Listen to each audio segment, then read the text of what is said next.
أشهد أن محمدا عبده ورسوله لا نبي بعده يا أيها الذين آمنوا اتقوا الله حق تقاته ولا تموتن إلا وأنتم مسلمون فإن أصدق الحديث كتاب الله وخير الهدى هدى محمد صلى الله عليه وسلم وشر الأمور محدثاتها وكل محدثة بدعة وكل بدعة ضلالة وكل ضلالة في النار. Hadirin dan hadirat yang dirahmati oleh Allah Subhanahu wa taala. Alhamdulillah pada kesempatan hari ini Allah Subhanahu wa taala mempertemukan kita di masjid yang penuh berkah ini, Masjid Al-Azhar di Cempaka Putih ya. Semoga pertemuan kita diberkahi oleh Allah Subhanahu wa taala. Salawat dan salam tercurahkan selalu kepada junjungan kita Nabi Muhammad sallallahu alaihi wasallam dan juga kepada keluarganya serta seluruh sahabat beliau tanpa terkecuali. Pada kesempatan kali ini kita berkumpul bersama-sama untuk mempelajari dan belajar bagaimana kita bisa menjadi hamba yang bersyukur kepada Allah Subhanahu wa taala. Dan tentunya menjadi hamba yang bersyukur kepada Allah bukanlah perkara yang mudah. Karena syukur merupakan ibadah yang sangat agung. Dia ibadah yang berkaitan dengan amalan hati, amalan lisan, ya, dan juga anggota tubuh. Ya, oleh karenanya bersyukurlah ibadah yang berkaitan dengan amalan hati, amalan lisan dan juga amalan tubuh.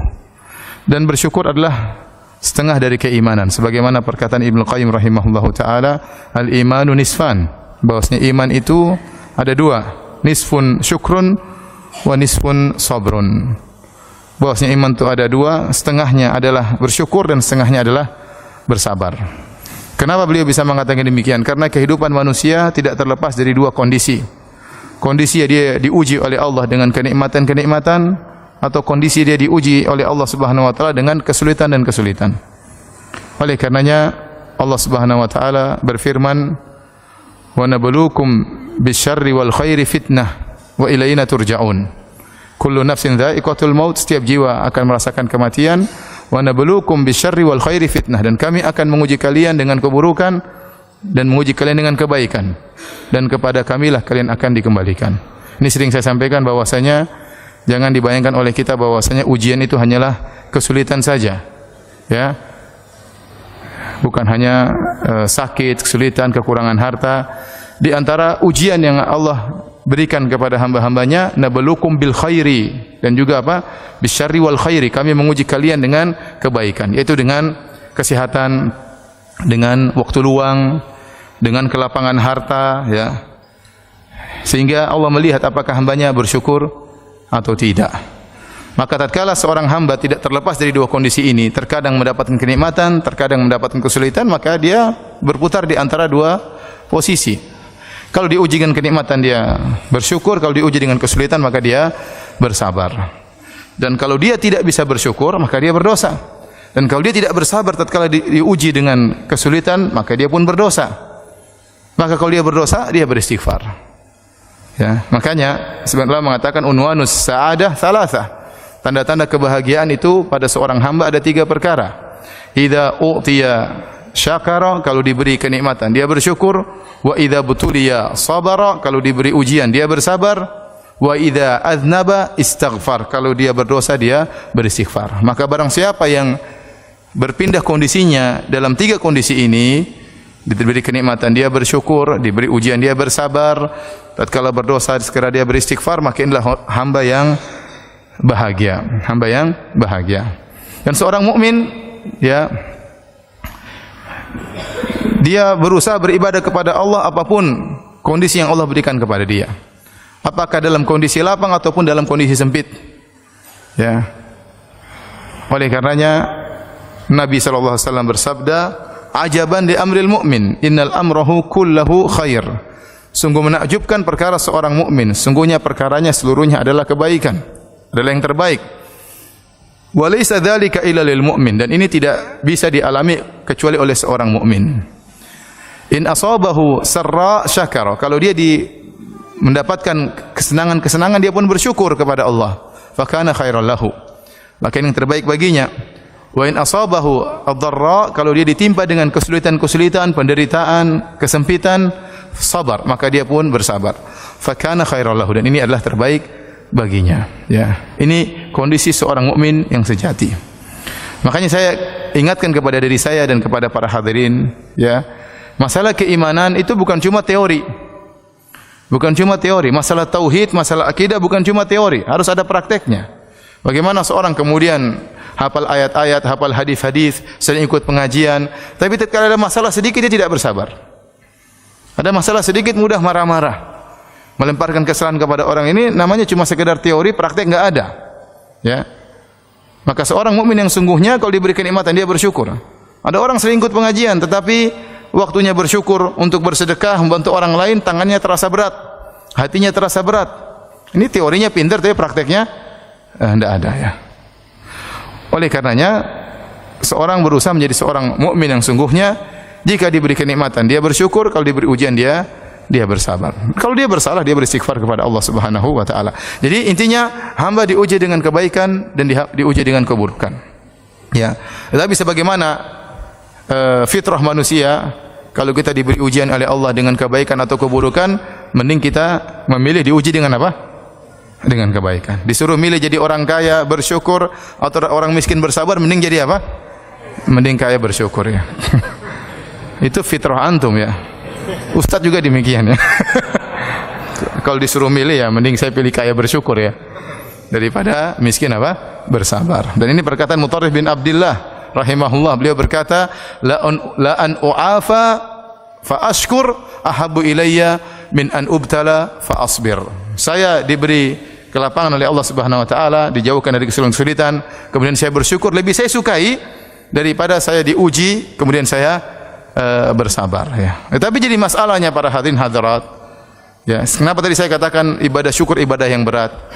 Kenyataannya kebanyakan orang yang diuji dengan kemiskinan, dengan kesempitan, ya, dengan kesulitan, banyak yang lulus dari ujian tersebut. Mereka lebih mudah bersabar.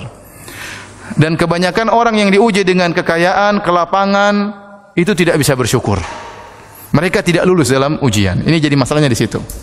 Makanya Nabi SAW mengatakan, "Ittala'tu ala al-jannah, fawajadtu anna aktsara ahliha al-fuqara." Saya melihat kepada isi surga dan saya dapati kebanyakan penghuninya orang-orang miskin. Artinya apa? Menunjukkan banyak orang diuji dengan kesempitan, mereka lebih mudah bersyukur, lebih mudah bersabar. Mereka lulus dalam ujian. Dan ada yang orang-orang miskin tidak lulus dalam ujian, diuji dengan kemiskinan akhirnya merampok, diuji dengan kemiskinan akhirnya jual narkoba dan macam-macamnya. Tetapi kebanyakan orang diuji dengan kekayaan tidak bersyukur, ya. Lupa untuk banyak beribadah kepada Allah Subhanahu wa taala. Lupa bahwasanya setiap kenikmatan yang dia miliki akan diminta pertanggungjawaban oleh Allah Subhanahu wa taala. Tsumma la tus'alunna yauma idzin 'anil na'im. Sungguhnya kalian akan dimintai pertanggungjawaban atas segala nikmat yang kalian rasakan. Ya. Kalla innal insana la yatagha ar-ra'ahu istaghna. Sungguhnya manusia sungguh-sungguh akan melakukan perbuatan melampaui batas kapan? Ar-ra'ahu istaghna, tatkala dia merasa dirinya sudah berkecukupan sehingga dia lupa. Ya. Makanya saya ulangi lagi, kebanyakan orang diuji dengan kekayaan tidak lulus. Kebanyakan orang diuji dengan kemiskinan apa? Lulus. Saya tanya lagi sama antum. Antum pilih mana? Diuji dengan kekayaan atau dengan kemiskinan? Ini di masjid, ya, siapa tahu dikabulkan doanya. Diuji dengan apa? Dengan apa? Kekayaan. Masih ngeyel. Saya sudah jelaskan. Bahwasanya kebanyakan orang diuji dengan kekayaan tidak lulus. Kebanyakan orang diuji dengan kemiskinan apa? Lulus. Sekali lagi pertanyaannya. Pilih mana? Diuji dengan kekayaan atau dengan kemiskinan? Kekayaan. Tidak ada khilaf kayaknya. Kenyataannya para hadirin hadirat yang dirahmati Allah Subhanahu wa taala, menjadi orang bersyukur, apakah syukur dengan kekayaannya, syukur dengan kesehatannya, syukur dengan ilmunya, syukur dengan waktu lapangnya, ya. Ini tidak mudah. Ya. Oleh karenanya ada seorang pernah berdoa didengar oleh Umar bin Khattab radhiyallahu taala anhu. Diriwayatkan oleh Imam Ahmad dalam kitab Az-Zuhud. Dia berkata, "Allahumma ja'alni minal aqallin." Ya Allah, jadikanlah aku termasuk orang-orang yang sedikit. Umar bertanya, kenapa berdoa seperti itu? Maka dia menjelaskan, orang-orang sedikit orang yang terbaik. Kata dia, bukankah Allah berfirman, "Wa ma amana ma'ahu illa qalil." Dan tidak beriman kepada Nabi Nuh kecuali apa? Sedikit orang. Allah juga berfirman, "Illal ladzina amanu wa 'amilus shalihat wa qalilum ma hum." Kecuali orang-orang yang beriman dan beramal saleh, dan hanya sedikit di antara mereka orang-orang seperti itu. Kemudian juga Allah Subhanahu wa taala berfirman, "Wa qalilun min ibadiyas syakur." Hanya sedikit dari hamba-hambaku yang bersyukur. Hanya sedikit dari hamba-hambaku yang bersyukur. Ini kenyataan. Ya. Karena ibadah syukur bukan ibadah yang mudah. Dan iblis telah bersumpah untuk menghalangi orang dari bersyukur kepada Allah. Dia bersumpah di hadapan Allah Subhanahu wa taala, "Tsumma la'atiyannahum min baini aydihim wa min khalfihim wa an aymanihim wa an syama'ilihim wa la tajidu aktsarahum syakirin." Ini sumpah iblis. Ya Allah, sungguh aku akan mendatangi mereka, anak keturunan Adam, dari hadapan mereka, akan aku goda dari hadapan mereka. Akan aku goda dari belakang mereka, akan aku goda dari kanan mereka, dan aku akan goda dari kiri mereka, dan kau akan dapati. Dan dia bersumpah, kebanyakan mereka ya Allah tidak bersyukur kepadamu. Ini sudah janji iblis. Sehingga sebagian ulama mengatakan seandainya ada ibadah yang luar biasa lebih hebat daripada syukur, maka iblis akan melakukan godaan yang luar biasa. Sampai untuk menghalangi orang bersyukur, iblis menggoda dari segala arah. Ya, supaya orang tidak bersyukur. Karena kalau tidak bersyukur masuk neraka jahanam. Ya. Maka digoda dari depan, dari belakang, dari kanan, dari kiri. Wala tajidu aktsarahum syakirin, dan engkau akan mendapati kebanyakan mereka tidak bersyukur. Dan Allah telah membenarkan kata Allah, wa qalilun min ibadiyas syakur. Hanya sedikit dari hamba-hambaku yang bersyukur kepada Allah Subhanahu wa taala. Ya. Baik, hadirin dan hadirat yang dirahmati Allah Subhanahu wa taala, perintah untuk bersyukur dalam Al-Qur'an sangat banyak. Ya. Seperti firman Allah Subhanahu wa taala, "Fadhkuruni adzkurkum washkuruli wala takfurun." Ingatlah aku, maka aku akan mengingat kalian. Washkuruli, bersyukurlah kepadaku, wala takfurun, dan janganlah kalian ingkar, kufur nikmat. Jangan kalian kufur nikmat, ingkar terhadap kebaikanku. Bersyukurlah. Itu dengan beribadah kepada Allah dan yang lainnya. Ya. Kemudian juga Allah berfirman, "Anishkurli wali walidayka ilayal masir." Bersyukurlah kepadaku, berterima kasihlah kepadaku, dan berterima kasihlah kepada kedua orang tuamu, dan kepada akulah kalian akan dikembalikan. Bahkan Allah Subhanahu wa taala memerintahkan para nabi juga untuk bersyukur. Allah berfirman kepada Nabi Musa, "Ya Musa, inni istafaituka 'alan nasi bi risalati wa bi kalami, fakhudh ma ataituka wa kum minasyakirin." Wahai Musa, sungguhnya aku telah memilih engkau, ya, dilebihkan daripada manusia-manusia yang lain. Aku milih engkau dengan risalahku. Aku menjadikan engkau seorang rasul. Wa bi kalami, dan aku berbicara langsung dengan engkau. Sehingga Nabi Musa diberi gelar dengan kalimullah, yang berbicara langsung dengan Allah Subhanahu wa taala. Kata Allah, "Fakhudh ma ataituka," maka ambillah apa yang aku berikan kepadamu. Ambillah Taurat, ambillah hukum-hukum yang aku turunkan kepadamu. Wa kum minasyakirin, dan jadilah engkau menjadi orang-orang yang bersyukur, ya. Jangankan kita untuk diingatkan bersyukur, para nabi juga diingatkan oleh Allah untuk bersyukur kepada Allah Subhanahu wa taala. Baik, hadirin dan hadirat yang dirahmati oleh Allah Subhanahu wa taala. Sekarang kita berbicara tentang bagaimana kita bisa menjadi hamba yang bersyukur. Saya ulangi, kita sama-sama belajar, ya. Ya, bukan cuma antum, saya sebagai pembicara juga ingin bisa menjadi hamba yang bersyukur, ya. Karena bukan perkara yang mudah jadi hamba yang bersyukur, ya. Bagaimana kita bisa menerapkan bentuk syukur kita kepada Allah Subhanahu wa taala? Cara bersyukur dengan 3 perkara. Tadi telah kita sebutkan, syukur ini ibadah yang mulia karena berkaitan dengan amalan hati, dengan amalan lisan, dan amalan anggota tubuh. Maka yang pertama, syukur tersebut harus ada dalam hati kita, pengakuan bahwasanya seluruh nikmat dari Allah Subhanahu wa taala. Seperti dalam doa zikir pagi petang yang sering kita baca, Abu'u laka bi ni'matika alayya. Ya Allah, aku mengakui bahwasanya seluruh nikmat yang Engkau berikan kepadaku adalah darimu. Aku mengakui seluruh kenikmatan yang Engkau berikan kepadaku. Jadi dalam hati kita ucapkan tersebut, meskipun lisan kita ucapkan tapi perenungan dalam hati. Abu'u laka bi ni'matika alayya. Jadi, aku mengakui tentang nikmat-nikmat yang Engkau berikan kepadaku, ya. Dan nikmat sangat banyak, ya, yang kita rasakan. Kemudian juga, ya, seperti tatkala kita berumrah, kita bertalbiyah, kita mengatakan labbaik Allahumma labbaik, labbaik la syarika laka labbaik. Ya Allah, kami penuhi panggilan-Mu, ya Allah. Ya Allah, kami penuhi panggilan-Mu untuk datang ke tanah suci, ya Allah. Ya, la syarika lak, tidak ada syarikat bagimu ya Allah. Kemudian kita berkata, innal hamda wan ni'mata laka wal mulk la syarika lak. Sungguhnya segala pujian hanyalah milikmu ya Allah. Wan ni'mah, dan seluruhnya kenikmatan ini darimu. Seluruh kenikmatan yang kami rasakan dari Engkau ya Allah. Wal mulk, dan seluruh kerajaan adalah milikmu. La syarika lak, tidak ada syarikat bagimu. Kita mengakui nikmat semuanya dari Allah Subhanahu wa taala. Mungkin nikmat datang dari orang lain, mungkin nikmat datang dari bos kita, mungkin gaji datang dari bos kita, tapi semuanya yang ngatur siapa? Allah Subhanahu wa taala. Makanya Allah berfirman, "Wa ma bikum min ni'matin faminallah." Nikmat apa saja yang kalian rasakan dari Allah. Dan ini kita harus tahu, "Wa ma bikum min ni'matin faminallah." Ya. Apa saja kenikmatan yang ada pada kalian semuanya dari Allah Subhanahu wa taala. Nikmat apa saja itu semua dari Allah. Nikmat kesehatan, nikmat ketentraman, nikmat keluarga, nikmat anak-anak ya. Nikmat bisa bernafas, nikmat macam-macam. Semuanya dari Allah Subhanahu wa taala, tidak dari makhluk, tidak dari satu pun. Ya. Kata Allah Subhanahu wa taala, "Ya ayyuhalladzina amanu dzkuru ni'matallahi 'alaikum. Hal min khaliqin ghairullahi yarzuqukum minas sama'i wal ard." La ilaha illahu.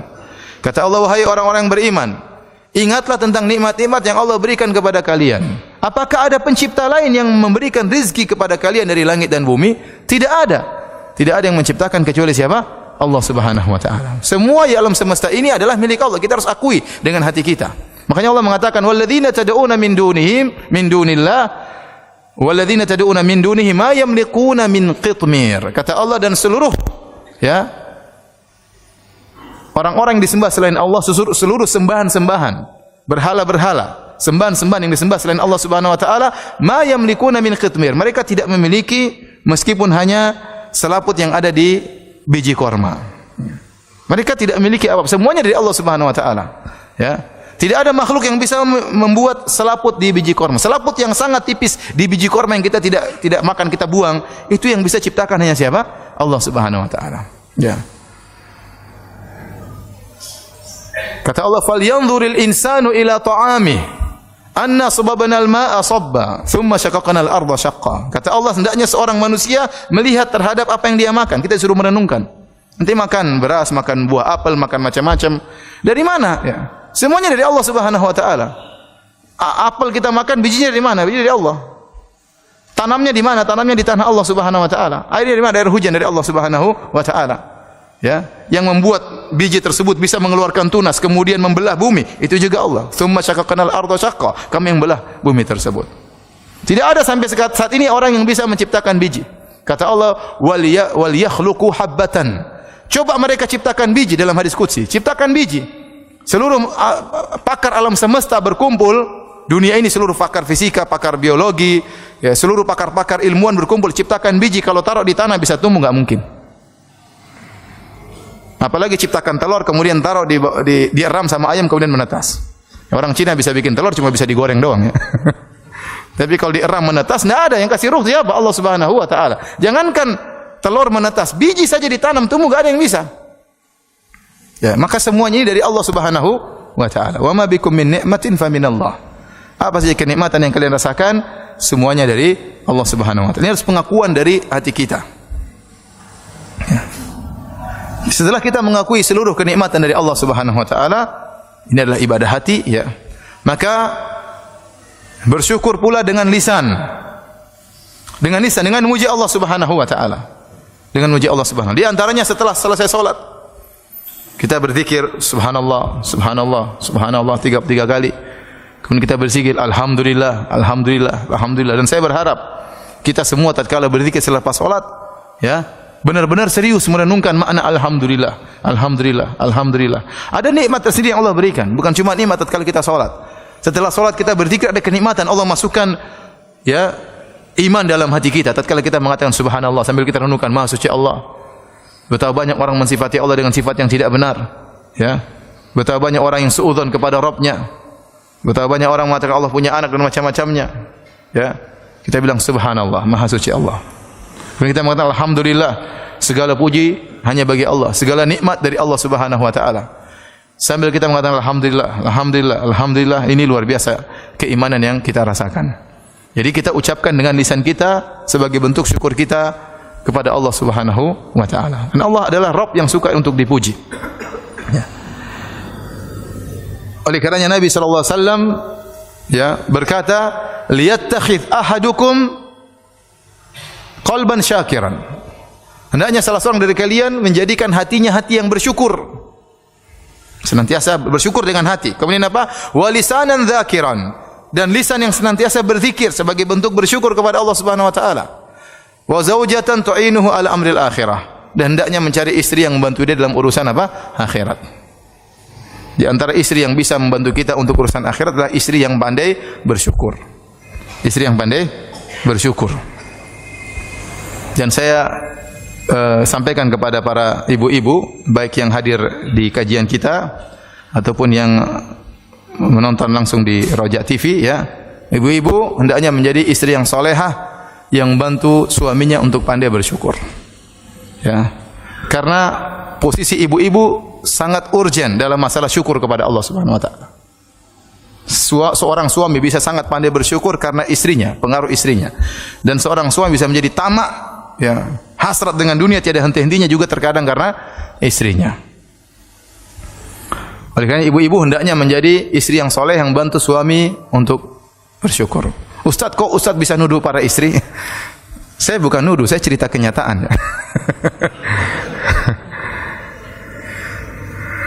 Tentunya tidak semua ibu-ibu, ya. Banyak ibu-ibu yang solehah, masya Allah, ya, yang menyuruh suami untuk bersyukur, yang menahan suaminya jangan terlalu ngoyo dalam masalah dunia. Suamiku, jangan lupa beribadah, jangan lupa berdoa. Suaminya diingatkan, jangan lupa baca doa keluar rumah, jangan lupa doa naik pesawat. Ada istri-istri soleh, masya Allah. Ini nikmat kalau punya istri seperti ini, alhamdulillah, ya.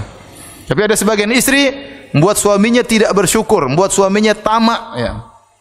Kok bisa Ustaz? Contohnya bagaimana? Ya, contohnya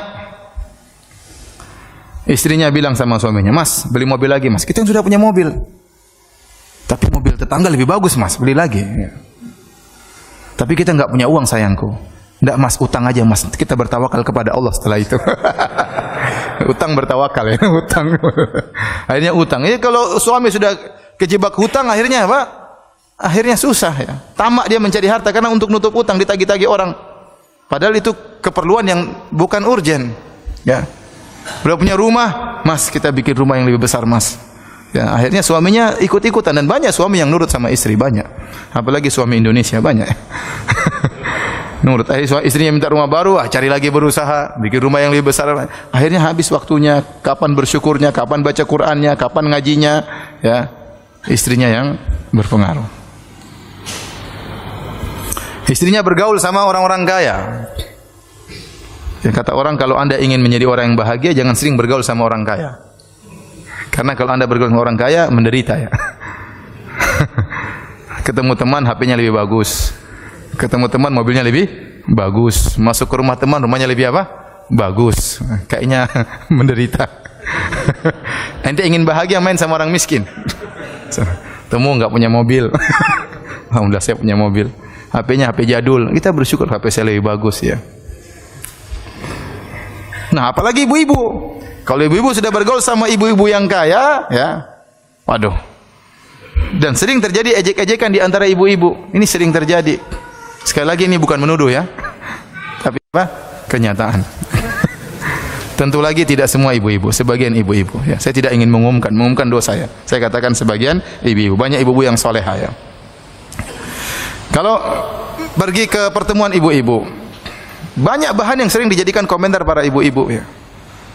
Itu ukhti itu, kita itu, ummu itu, kalau setiap kita ketemu bajunya nggak pernah ganti, ya. Jadi memang dia mungkin nggak punya, bajunya cuma 2, 3 dan macam-macam.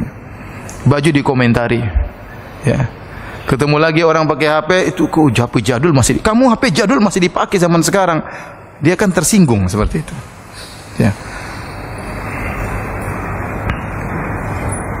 Karena ibu-ibu hobi komentar, ya. Ustadz aja dikomentari. Ini saya cerita kenyataan, ya.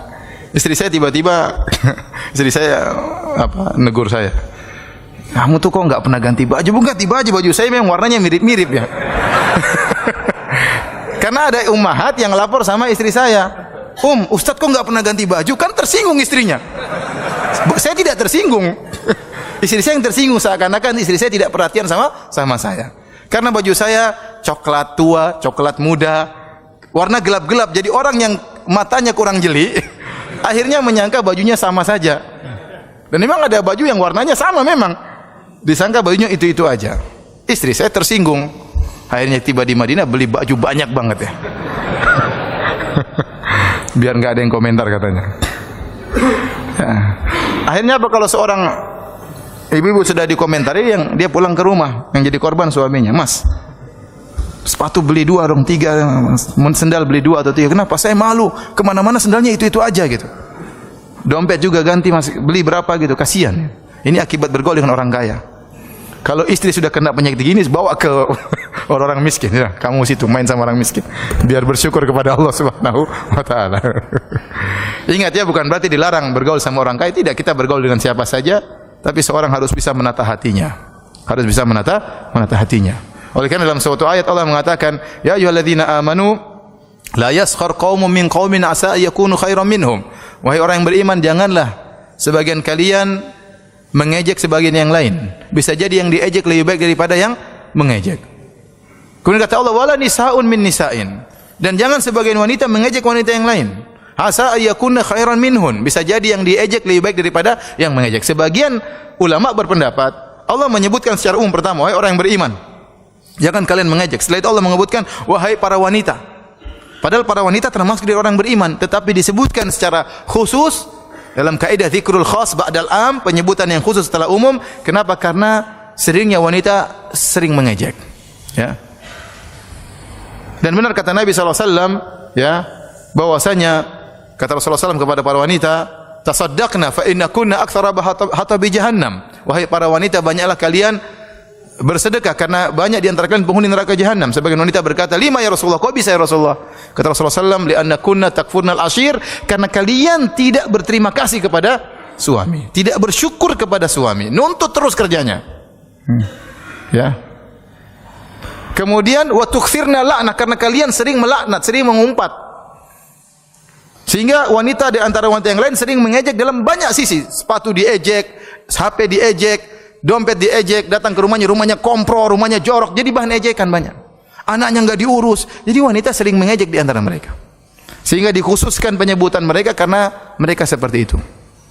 Sehingga tatkala kemudian banyak melihat yang lebih bagus dari miliknya, baik HP-nya dan rumahnya, akhirnya pulang ke rumah suaminya disuruh untuk beli ini, beli anu, dituntut untuk beli macam-macam. Akhirnya istri tidak bersyukur, suaminya pun akhirnya tidak bersyukur. Makanya saya ingat kembali kepada ibu-ibu, hendaknya menjadi istri yang solehah. Ya, kata Nabi SAW, liyattakhid ahadukum qalban syakiran. Hendaknya salah seorang dari kalian menjadikan hatinya hati yang bersyukur, wa lisanan dzakiran, lisan yang senantiasa berzikir, wa zaujatan tu'inuhu ala amril akhirah, dan istri yang membantu dia untuk urusan akhirat. Jadi seorang istri berusaha untuk menjadikan suaminya sebagai suami yang qanaah, suami yang pandai bersyukur kepada Allah Subhanahu wa Ta'ala. Jadi kita disuruh untuk banyak berzikir sebagai bentuk bersyukur kepada Allah. Nabi SAW, ya, dari bangun tidur sudah memuji Allah Subhanahu wa Ta'ala. Tatkala mau tidur juga memuji Allah Subhanahu wa Ta'ala. Di antara doa bangun tidur, Nabi berdoa, alhamdulillahi ahyana ba'da ma amatana wa ilaihi nusyur.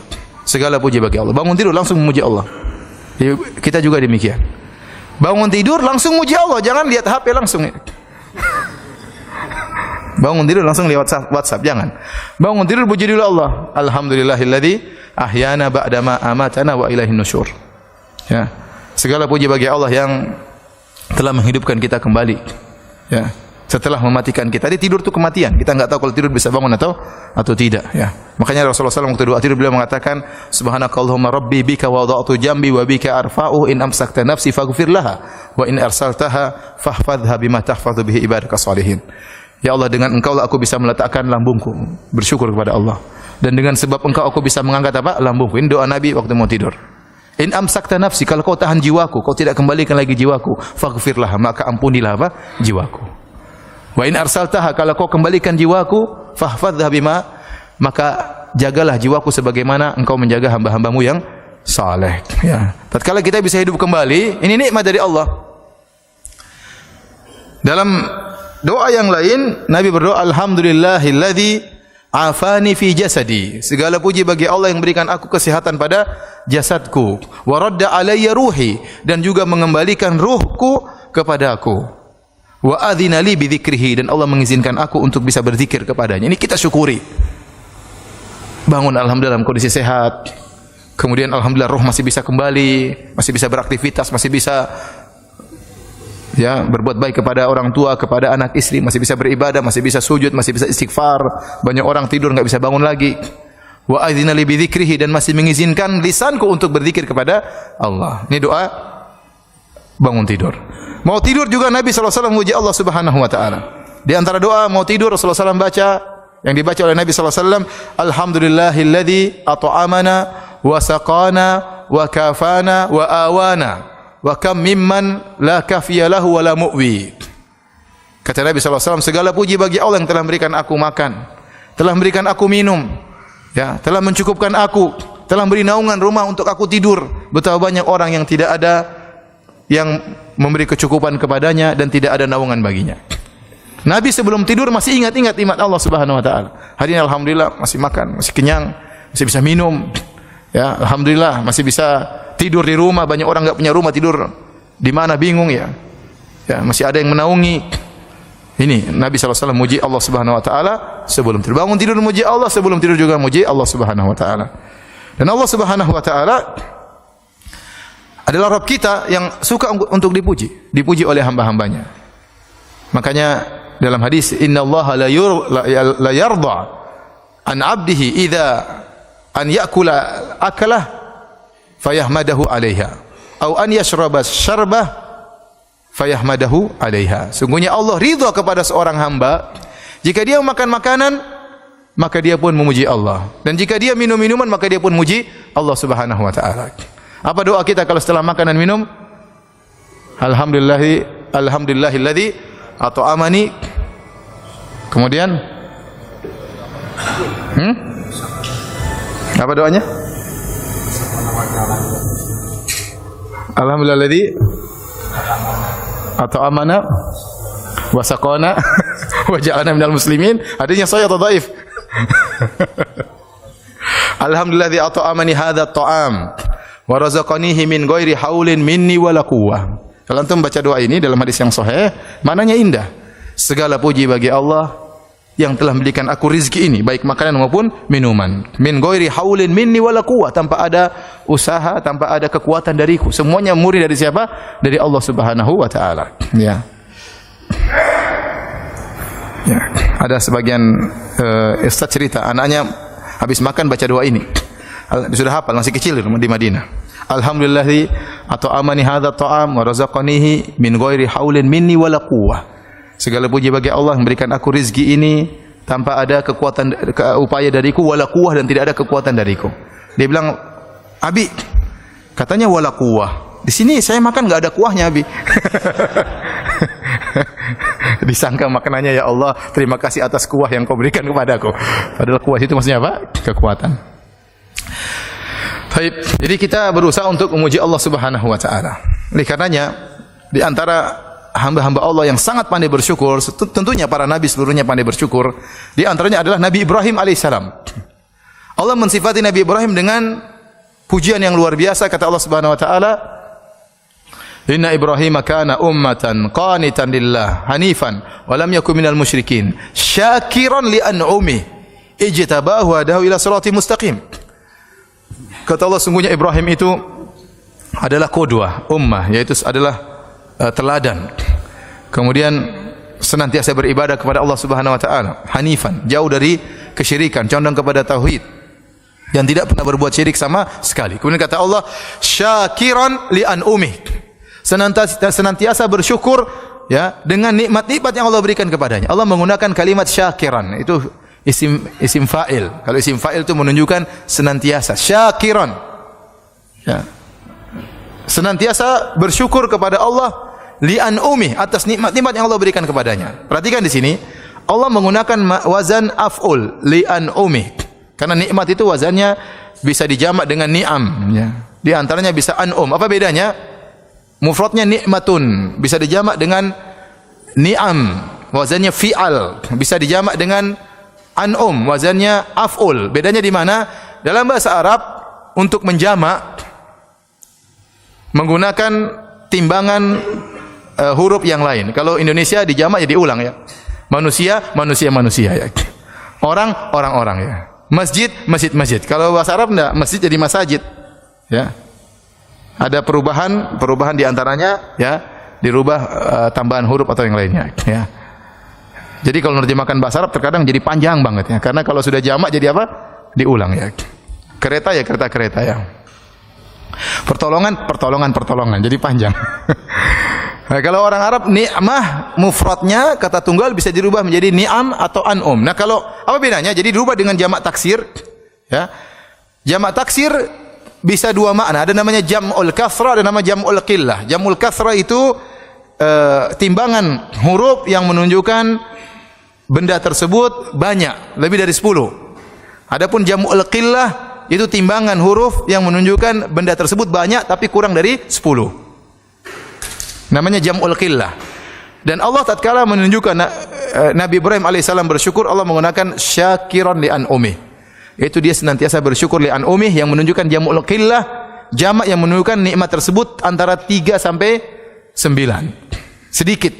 Sehingga Imam Syaukani rahimahullah dalam kitabnya Fathul Qadir tatkala mengomentari ayat ini, beliau berkata Nabi Ibrahim alaihissalam ya senantiasa bersyukur kepada Allah bahkan pada nikmat-nikmat yang sedikit. Bukan hanya nikmat-nikmat besar yang dia syukuri kepada Allah, nikmat-nikmat yang sedikit yang mungkin terkadang kita lalaikan itu disyukuri oleh Nabi Ibrahim alaihissalam. Jadi seluruh nikmat yang dia rasakan dia syukur kepada Allah Subhanahu wa taala.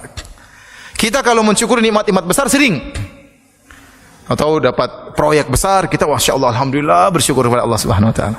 Ya. Tahu-tahu alhamdulillah tadinya bujangan kemudian menikah, oh alhamdulillah dapat istri, bersyukur kepada Allah Subhanahu wa taala ya. Tahu-tahu ada pengumuman bisa naik haji, bersyukur kepada Allah. Ini biasa orang bersyukur nikmat yang besar. Jadi masalah, bisakah kita bersyukur dengan nikmat-nikmat yang sedikit? Harus kita latih diri kita. Nikmat sedikit yang mungkin anggap sedikit makan. Ini padahal bukan nikmat sepele ya. Makan, ada makanan bisa mengenyangkan, itu nikmat yang luar biasa. Ya, Nabi Ibrahim alaihissalam terhadap nikmat-nikmat yang sedikit dia bersyukur kepada Allah, apalagi terhadap nikmat-nikmat yang besar. Sering kita lupa kalau kita dapat nikmat-nikmat yang sedikit ya. Kita sering lupa seakan-akan kita bisa bernapas ini memang sudah tugas dari Allah Subhanahu wa taala. Padahal itu nikmat ya. Bisa melihat, bisa memandang, bisa mendengar, seakan-akan itu bukan nikmat, padahal itu nikmat. Nikmat yang luar biasa. Tapi sering kita lupa untuk bersyukur kepada Allah Subhanahu wa taala. Sebenarnya Allah mengatakan kalau Anda ingin tahu bagaimana nikmat memandang, sekali-sekali bangun tidur kemudian tutup mata Anda, bangun tidur tutup mata, kemudian jalanlah menuju ke kamar mandi. Coba tanpa melihat, kan susah. Masuk kamar mandi kemudian cari odol di mana, cari sabun di mana ya, handuk di mana ya. Setengah mati, enggak gampang. Kehilangan pandangan itu tidak adalah musibah yang besar. Padahal kita alhamdulillah senantiasa mau lihat kapan mau lihat, mendengar kapan mendengar, mau berbicara ya. Kemarin saya ketemu dengan sebagian ikhwan, subhanallah masih umur 41, kena gula kemudian kena stroke. Alhamdulillah stroke-nya sudah sembuh tapi masih ada asarnya. Dia berbicara dengan saya, berusaha menjelaskan, susah dia jelaskan. Kenapa lisannya enggak bisa lurus lagi? Ngomongnya susah banget. Benar kita bicara enak, mau ngomong apa aja bisa. Dia mau bicara sudah susah. Kenapa? Dulu dia bicara dengan mudah. Allah cabut nikmat tersebut, sudah susah dia mengungkapkan sesuatu. Oleh karena para hadirin, ya, lihat Nabi Ibrahim alaihissalam bersyukur dengan segala nikmat yang Allah berikan kepada dia. Minimal kita dalam hati kita ya, bahwasanya Allah berikan kita berbagai macam kenikmatan. Taib, jadi kita bersyukur kepada Allah dengan lisan kita, memuji Allah Subhanahu wa taala. Ya. Sering kita mengatakan alhamdulillah, alhamdulillah ala kulli hal. Ya, subhanallah bihamdihi. Ya, itu di antara makna subhanallah bihamdihi, maha suci Allah disertai dengan memujinya. Subhanallah bihamdihi itu maksudnya apa? Maha suci Allah disertai dengan pujian. Wa bihamdihi itu kita memuji siapa? Allah Subhanahu wa taala. Baik. Kemudian di antara bentuk bersyukur kepada Allah, bersyukur dengan anggota tubuh. Bersyukur dengan anggota tubuh. Caranya bagaimana? Dengan beribadah kepada Allah Subhanahu wa taala. Dengan beribadah kepada Allah Subhanahu wa taala. Ya, sebelum kita menyampaikan masalah ini ada satu perkataan Syekh Utsaimin dalam kitabnya Syarhul Mumti' ya. tentang masalah bersyukur kepada Allah, memuji Allah Subhanahu wa taala, ya. Betapa sering kita lupa dengan nikmat-nikmat Allah Subhanahu wa taala sehingga kita tidak bisa bersyukur dengan sebaik-baiknya. Kata beliau, apa hikmah tatkala kita keluar dari toilet kemudian kita mengatakan ghufranaka? Kalau kita keluar dari toilet apa doanya? Ghufranaka. Doa yang lain apa? Hadis dhaif lagi ya. Kita keluar dari toilet kita bilang ghufranaka. Ya Allah, ampunanmu ya Allah. Kata Syekh Utsaimin, kenapa? Karena kita mengaku kepada Allah, ya Allah, aku tidak mampu bersyukur kepadamu dengan sesungguhnya. Ya, kenapa? Kita bisa dibuat buang air itu nikmat. Seandainya kotoran tersebut tidak bisa keluar, maka itu sangat penderitaan yang luar biasa. Ya. Ternyata kita bisa masuk ke toilet, bisa buang air. Ini nikmat yang luar biasa, sering kita lupakan. Sehingga kita mengatakan, ya Allah, ampunanmu ya Allah. Ya. Karena kita tidak mampu bersyukur kepada Allah dengan semestinya. Kalau mau setiap nikmat kita bersyukur, kita tidak bakalan mampu. Ya. Tapi ini di antara bentuk untuk kita mengakui tentang karunia Allah Subhanahu wa taala kepada kita. Kita lanjutkan tentang bersyukur dengan anggota tubuh. Di antaranya secara umum, kalau Anda ingin tahu Anda bersyukur kepada Allah, maka beribadahlah kepada Allah Subhanahu wa taala. Di antara bukti bersyukur kepada Allah adalah dengan beribadah, ya.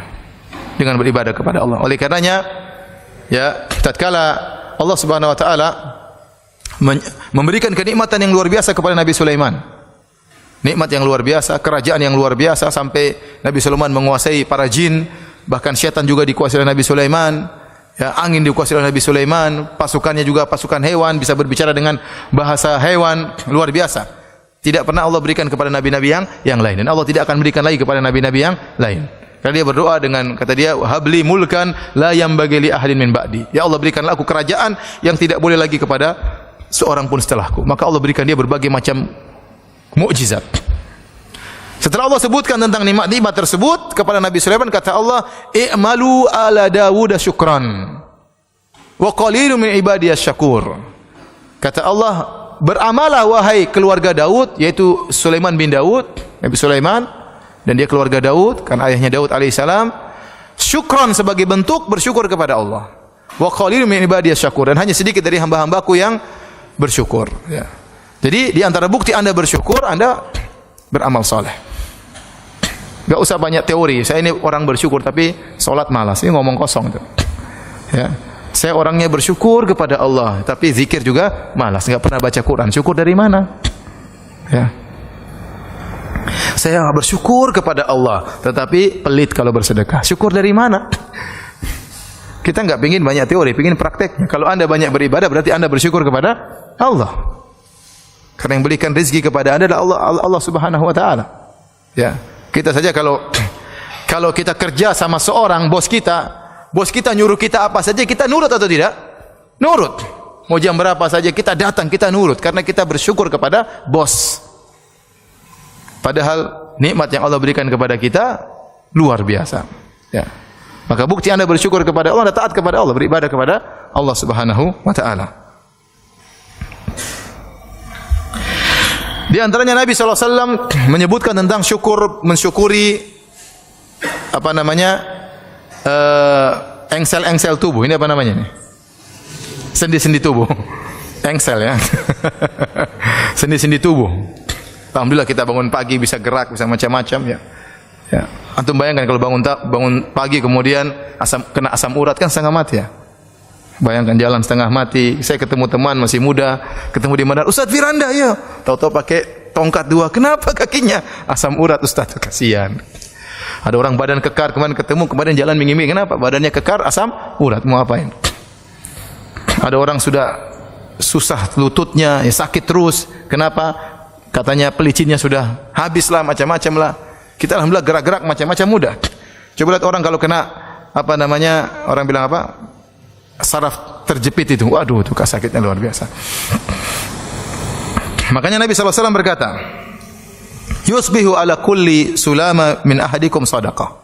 Sungguhnya setiap sendi yang ada pada tubuh kalian setiap pagi wajib untuk disyukuri dengan sedekah. Ya, dan kita ada 360 sendi. Satu sendi saja enggak beres, sakitnya luar biasa. Dan ini saya dengar sebagian dokter cerita kepada saya waktu saya hajian Kemarin dokter cerita, Ustaz, gara-gara hadis ini ada orang masuk Islam. Kenapa? Ada seorang pakar sendi, dia menghitung sendi-sendi dalam tubuh manusia, ternyata benar 300 berapa? 60. Padahal yang mengucapkannya Nabi SAW 1400 tahun yang lalu. Akhirnya dia masuk Islam gara-gara hadis ini. Ya. Jadi satu sendi saja enggak beres, kita menderita dan sakitnya luar biasa. Maka kata Nabi, setiap sendi dari 360 sendi wajib untuk disedekahkan sebagai bentuk syukur kepada Allah Subhanahu wa taala. Kemudian Nabi menjelaskan cara bersyukur seperti apa? Kullu tahmidatin shadaqah. Kullu tasbihatin shadaqah. Bertasbih itu sedekah sebagai bentuk syukur kepada sendi. Memuji Allah juga sedekah. Kullu tahlilatin la ilaha illallah juga sedekah. Kullu takbiratin sedekah. Setiap bertakbir sedekah.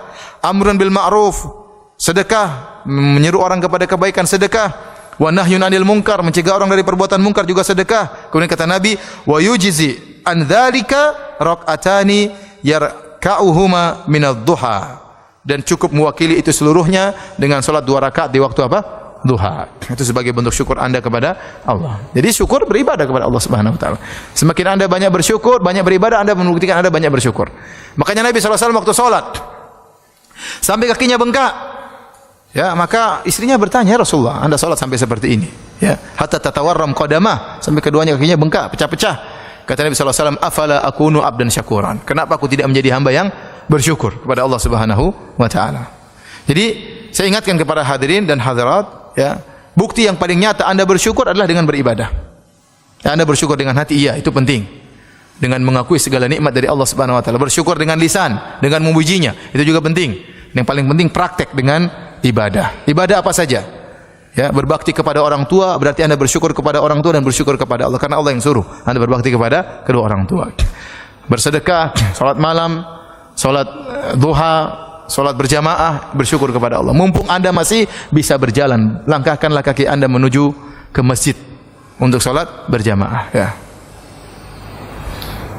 Di antara bentuk bersyukur kepada Allah adalah sujud syukur. Sujud syukur. Kalau kita mendapatkan kenikmatan yang luar biasa, kita sujud syukur, berterima kasih kepada Allah Subhanahu wa taala. Dalam hadis yang dihasankan oleh Syekh Albani rahimahullahu taala, an Abi Bakrah, dari sahabat Abi Bakrah radhiyallahu anhu, qala, beliau berkata, kana Rasulullah sallallahu alaihi wasallam idza ja'ahu amrun sururan aw yusarru bihi kharra sajidan syakiran lillah. Kalau Nabi didatangkan kabar yang menggembirakan beliau, amru sururin au busyira bihi, dalam riwayat perkara yang membuat beliau gembira atau kabar gembira yang menyenangkan hati beliau, kharra sajidan syakiran lillah, maka beliau pun langsung sujud syukur kepada Allah Subhanahu wa taala. Oleh karenanya pendapat yang kuat dalam masalah sujud syukur tidak diwajibkan untuk bersuci. Kapan kita mendengar nikmat yang luar biasa, kita bertakbir Allahu Akbar, kemudian apa? Sujud syukur. Kemudian kita muji Allah Subhanahu rabbiyal a'la, subhana rabbiyal a'la, subhana rabbiyal a'la, ya. Kapan saja. Ya, beda dengan sujud tilawah. Sebenarnya Allah mengatakan sujud tilawah harus berwudu. Tapi kalau sujud syukur, kapan saja kita dengar kenikmatan, segera sujud syukur kepada Allah Subhanahu wa taala. Oleh karenanya bagaimana dipraktikkan oleh para salaf, ya. Contoh dipraktikkan oleh Abu Bakar radhiyallahu taala anhu. Abu Bakar radhiyallahu anhu tatkala sampai kabar kepada beliau tentang wafatnya atau tewasnya Musailimah al-Kadzdzab, Musailimah yang pernah ngaku sebagai nabi, dan terjadi peperangan antara kaum muslimin dengan pasukannya Musailimah, nabi palsu, dan banyak kaum muslimin yang terbunuh tatkala itu, ya. Maka begitu dengar Musailimah telah tewas, Abu Bakar pun sujud bersyukur kepada Allah Subhanahu wa taala. Demikian juga Ali bin Abi Thalib. Di zaman Ali bin Abi Thalib, Rasulullah SAW telah kabarkan kepada Ali bin Abi Thalib bahwasanya, ya, saya khruju fi akhiriz zaman, akan keluar di akhir zaman qaumun, yaitu orang-orang Khawarij, hudatsaul asnan, sufahaul ahlam, yang mereka masih muda dan kemudian mereka juga orang-orang bodoh, ya. Kemudian apa? Yamrukuna minad din kama yamrukus sahmu minar ramiyah. Mereka keluar dari agama seperti keluarnya anak panah yang menembus hewan buruan. Tidak tercantol di tubuh anak panah tadi, tidak tercantol di tubuh hewan, tapi langsung tembus keluar. Dan Rasulullah SAW sebutkan akan ada orang-orang Khawarij di akhir zaman para sahabat. Itu di zaman Ali bin Abi Thalib, ya. Dan Rasulullah SAW sebutkan di antara orang-orang Khawarij cirinya ada dzasudyah, yaitu ada seorang lelaki yang tangannya buntung dan di ujungnya ada semacam tai lalat yang besar, namun ada uraian rambut. Bentuknya seperti sudia, seperti puting wanita, ya. Jadi seperti Sudiah itu dalam bahasa Arab artinya puting ya. Tapi seperti tai lalat yang besar. Waktu Ali bin Abi Thalib memerangi orang Khawarij, setelah selesai peperangan tersebut, Ali bin Abi Thalib menyuruh para anak buahnya, iltamisu dza sudiah. Carilah kalian orang yang memiliki ciri seperti itu. Maka para sahabat cari di antara orang-orang yang terbunuh, enggak dapat. Ya'ruku jabinuhu, maka Ali pun berkeringat, bercun keringat. Ya, khawatir salah ini, padahal Nabi sudah sebutkan, tapi Ali yakin bahwasanya yang dia perangi adalah orang Khawarij. Maka Ali berkata, "Inni ma kadzabtu wala kudzibt." Sungguhnya aku tidak berdusta dan saya juga tidak mungkin didustai. Karena yang menyampaikan bahwasanya ada orang ciri seperti itu adalah Rasulullah sallallahu alaihi wasallam. Rasul kata Ali, cari lagi. Akhirnya cari ternyata ditemukan orang seperti itu, tertumpuk-tumpuk mayat yang lain. Tadi tidak ketahuan karena tertumpuk mayat yang lain. Setelah dibuka-buka ternyata ada orang seperti itu, tangannya buntung, di ujungnya ada semacam tai lalat besar, kemudian ada untaian rambut-rambut. Maka Ali bin Abi Thalib radhiyallahu anhu kharra sajidan, kemudian sujud syukur kepada Allah Subhanahu wa taala. Ternyata dia sudah benar memerangi orang-orang Khawarij tersebut. Demikian juga disebutkan Hasan al-Basri waktu mendengar kabar tentang terbunuhnya Hajjaj bin Yusuf Ats-Tsaqafi, dia pun sujud syukur karena Hajjaj bin Yusuf Ats-Tsaqafi orang yang kejam, membunuh para ulama, ya, memerangi para ulama, menyiksa. Waktu dia meninggal, langsung Hasan al-Basri sujud syukur kepada Allah Subhanahu wa taala.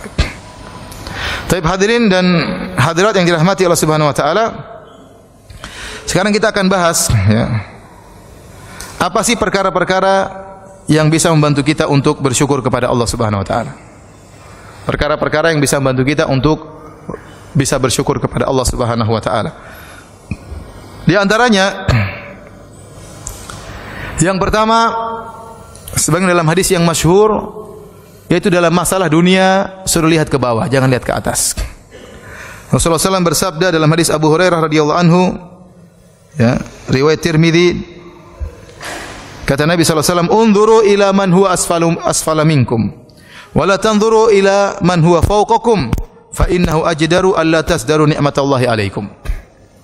Kata Nabi SAW, lihatlah dalam masalah dunia, lihatlah ke bawah orang yang lebih rendah dari kalian, dan jangan lihat ke atas. Nabi larang, jangan lihat ke atas.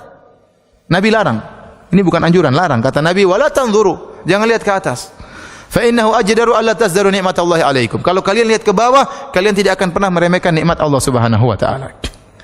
Maka seorang dalam masalah dunia hendaknya lihat ke bawah, jangan lihat ke atas. Kalau lihat ke atas, dia tidak akan pernah bahagia. Dia tidak akan pernah qanaah, dia tidak akan pernah bersyukur karena lihat ke atas terus, tidak pernah puas dengan nikmat Allah.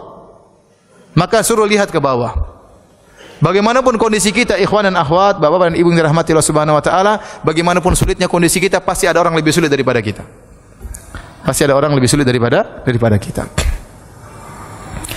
Kalau Anda punya mobil butut, bersyukurlah kepada Allah Subhanahu wa taala. Masih banyak orang tidak punya mobil. Anda tidak punya mobil, hanya punya motor, bersyukurlah kepada Allah. Masih banyak orang tidak punya motor, masih naik sepeda. Anda punya sepeda, bersyukurlah kepada Allah. Masih banyak orang tidak punya sepeda, jalan kaki.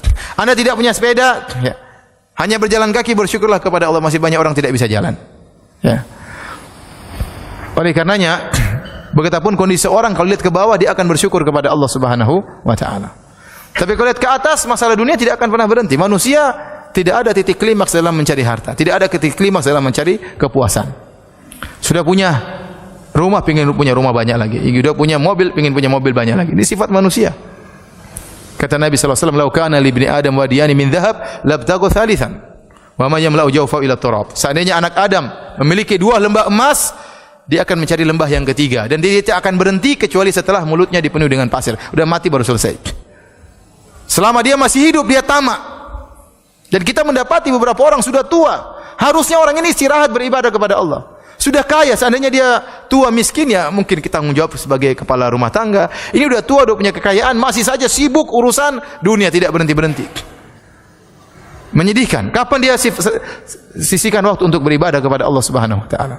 Tidak akan ada kepuasan, tamak terus. Kata Allah Subhanahu wa taala, "Alhaakumut takatsur."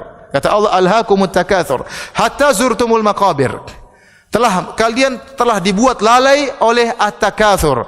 Apa itu at-takatsur yang membuat manusia lalai? At-takatsur artinya berlomba-lomba untuk saling banyak-banyakan.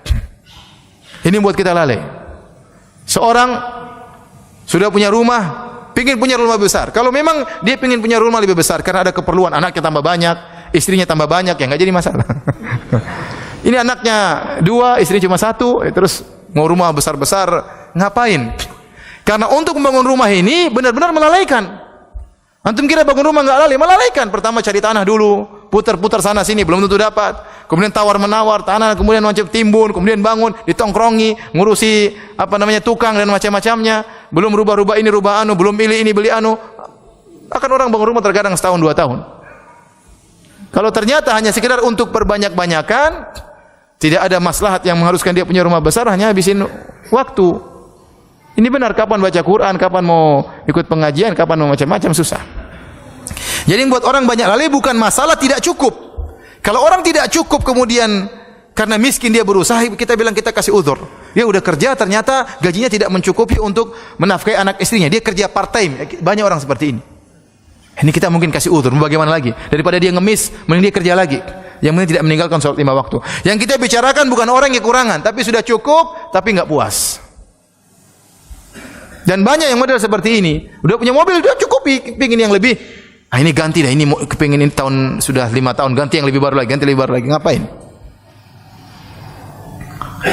Mobil sampai banyak, sampai 4, sampai 5 ya. Dipajang depan rumah, ya ngapain? Masya Allah, datang ke rumah dia ada mobil ini, mobil ini, mobil ini, mobil ini. Buat apa? Yang dia pakai cuma apa? 1. Enggak mungkin dia pakai langsung 4-4-nya kan.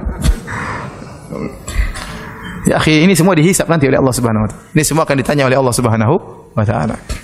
Kalau Anda bisa jawab silakan, punya mobil 100 juga enggak jadi masalah. Ya Allah, saya punya mobil 100, kenapa? Karena saya jadikan taksi semua. Ya enggak apa-apa. Banyak orang kerja, banyak orang mesti tapi kalau buat mejeng, buat gaya ngapain?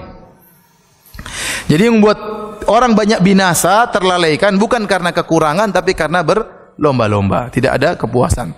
Kata Allah, hatta zurtumul maqabir, sampai kalian masuk kuburan baru selesai. Sudah tidak lagi lomba-lomba.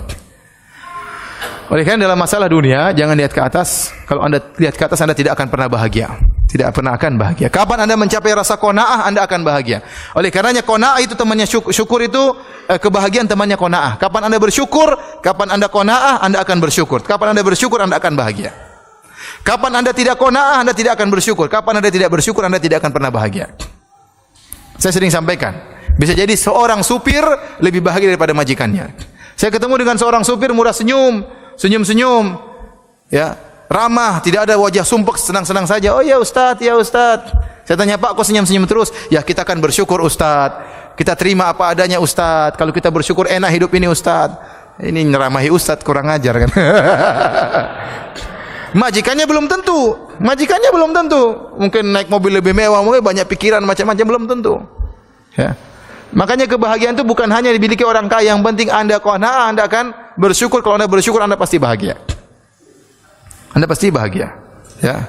Kata Imam Syafi'i rahimahullah, "Idza ma kunta dza qalbin qanu'in fa anta wa malikud dunya sawa'u." Kalau kau sudah memiliki hati yang qanaah, kau dan raja sebenarnya sama saja. Kapan seorang bersyukur? Coba kalau Anda punya istri suka bersyukur, senyum-senyum terus sama Anda. Tapi kalau enggak bersyukur, Mas ini enggak ada ini, marah terus. Akhirnya dia tidak bahagia, Anda juga tidak bahagia. Karena Anda terpengaruh dalam kehidupannya. Oleh karenanya para hadirin, hadirkan sifat qanaah, lihat ke bawah. Ya. Jangan pernah lihat ke atas. Kalau masalah akhirat baru lihat ke atas. Jangan pernah qanaah, ya. Saya ulangi, kalau masalah akhirat lihat ke atas. Karena Allah suruh berlomba-lomba, fastabiqul khairat, berlomba-lomba dalam kebaikan. Wa fi dzalika falyatanafasul mutanafisun, urusan surga maka bersainglah kata Allah Subhanahu wa taala. Wasari'u, cepatlah. Urusan masalah akhirat berlomba-lomba.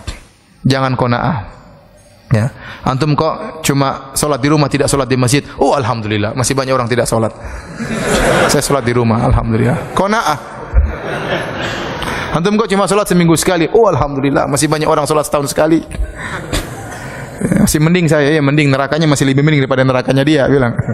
Jadi ya, kalau urusan akhirat suruh lihat ke atas. Ihdinas siratal mustaqim, siratal ladzina an'amta 'alaihim. Ya Allah, tunjukkan aku jalan yang lurus, jalannya orang-orang yang kau beri nikmat kepada mereka, jalannya para nabi, wan nabiyyin, syuhada, was-siddiqin, jalannya para nabi. Kita disuruh lihat ke atas masalah akhirat.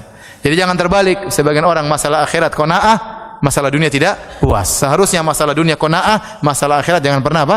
Jangan puas. Tapi ini diantara cara untuk bersyukur. Ya ikhwan, ya. Kalau anda bahagia, benar. Sebenarnya kalau anda pikir ya, apa bedanya anda sama orang kaya? Anda lihat orang rumahnya gede, rumahnya mungkin harganya 50 miliar, ya. Kita udah masuk rumah-rumah seperti itu ya. Mungkin harganya mungkin puluhan miliar, ya. Bedanya anda sama dia apa bedanya? Dia makan, anda juga apa? Makan. Dia tidur, anda juga tidur kan? Ya. Iya. Dia naik mobil, anda juga naik mobil. Entah dia punya mobil sendiri, entah anda naik Grab atau naik bayar, tapi sama-sama naik mobil. Anda mencret, apakah dia nggak pernah mencret? Apa orang kaya nggak pernah mencret? Ya, orang kaya juga mencret, juga sakit perut sama seperti ente. Bedanya apa ya? Bedanya rumahnya besar, rumahnya kita kecil, rumahnya dia kita kontrakan ya. Memang ada bedanya, tapi tidak terlalu jauh ya. Antum nggak terima ya? Maksud saya, sudahlah nikmati yang ada. Ya. Dia makan, kita juga makan, apa? Ya, kita ngaji, dia belum tentu ngaji, banyak urusan dia. Pegawainya banyak sekali, dia belum tentu ngaji. Ya. Dia belum tentu baca Quran, belum tentu. Ya, ya bolehlah kita cari perbaikan kehidupan, boleh, tapi ya, jangan apa namanya. Makanya sebagian ulama mengatakan, kalau seorang memandang orang kaya dengan pandangan yang adil, yang munsif, dia pasti memuji Allah Subhanahu Wa Taala. Ya ikhwan, orang kaya itu punya kelaziman konsekuensi juga yang banyak yang dia pikirkan. Dia pikirkan perusahaan dia pikirkan saingan perusahaan, dia mengikuti perkembangan berita tentang ekonomi. Kalau sudah waktu gajian kepada anak buah, dia pusing. Ente tidak pusing, ente terima gaji dari dia. Yang pusing juga dia, gimana apa namanya anak buah saya, pegawai saya harus digaji. Macam-macam dia pikirkan. Belum dia pikirkan uangnya simpan di mana. Pikirkan lagi ternyata teman bisnisnya bisa jadi berkhianat. Banyak yang dia pikirkan. Ente habis setelah pengajian tidur selesai. Tidak terlalu banyak dipikirkan. Maksud saya kalau ente lihat dari sisi ini, ente dapat bahagia, dapat kebahagiaan. Ya, betapa banyak orang kaya tidak bisa tidur. Sebelum tidur mikir pusing banyak. Ente tidur, istri sudah tidur selesai. Bangun-bangun sudah pagi, alhamdulillah. Kerja lagi, ya, alhamdulillah. Ya. Betapa banyak orang yang hidupnya santai tapi tidak bisa tidur. Ente yang kerja keras mungkin macul, mungkin apa, capek tidur meskipun di atas sawah. Nikmat atau tidak? Dia belum tentu bisa tidur. Oleh karenanya jika seorang mandang dengan pandangan yang adil, ya, saya tidak suruh antum menjadi orang miskin ya, enggak ya. Maksud saya, terimalah, bersyukurlah dengan apa yang Allah berikan, yakinlah apa yang Allah takdirkan itu yang terbaik bagi antum. Taib. Kemudian di antaranya menghitung-hitung nikmat Allah Subhanahu wa taala. Ya, kita ingat-ingat nikmat Allah. Wa in ta'uddu nikmatallahi la tuhsuha. Kalau kalian menghitung nikmat Allah, kalian tidak akan mampu. Tapi kita hitung-hitung yang semampu kita. Anda renungkan sekarang. Contoh kita ini. Kita ini diciptakan oleh Allah Subhanahu wa taala. Alhamdulillah kita diciptakan jadi manusia, bersyukur. Coba kalau anda jadi monyet, jadi kambing ya. Ya. Jadi monyet, tadi ada topeng monyet kan, kasihan. Ya, kata sebagian teman, kita bersyukur bisa makan dari hasil makanan kita sendiri. Ada orang dari hasil monyet dia makan. Artinya kan enggak enak jadi hewan, ya. Coba antum diciptakan jadi kecoa, kan enggak enak kan? Jadi manusia alhamdulillah nikmat. Sudah jadi manusia, alhamdulillah ternyata anda orang Islam. Nikmat. Betapa banyak orang dilahirkan bukan orang Islam. Anda diberi hidayah oleh Allah Subhanahu wa taala. Betapa banyak orang lebih cerdas daripada Anda tidak dapat hidayah. Karena masalah hidayah bukan tidak berbanding lurus dengan masalah kecerdasan. Betapa banyak orang cerdas, orang-orang Jepang lebih hebat dari kita, IQ-nya lebih tinggi, tapi nyembah matahari. Dalam masalah akidah otaknya enggak ada. Iya, dia pintar dalam masalah robot, dalam masalah ini, dalam masalah teknologi, masalah akidah enggak punya hidayah, nyembah matahari. Banyak orang-orang di India cerdas, ya, canggih dalam masalah IT dan macam-macamnya, nyembah sapi. Sapi dimuliakan. Sementara kita di sini kita dipotong sapi tersebut, di sana dimuliakan. Ya. Kemana otaknya? Kita bilang hidayah dari Allah Subhanahu wa taala. Karena hidayah bukan masalah kecerdasan. Banyak orang mungkin detailnya bagus, detailnya ini, tapi jadi pengikut nabi palsu. Antum kira pengikut misalnya yang ngaku sebagai nabi palsu itu orang-orang bodoh? Tidak, mereka orang cerdas. Mungkin orang-orang kaya, mungkin direktur-direktur, tapi goblok dalam masalah agama. Allah tidak beri hidayah. Ya.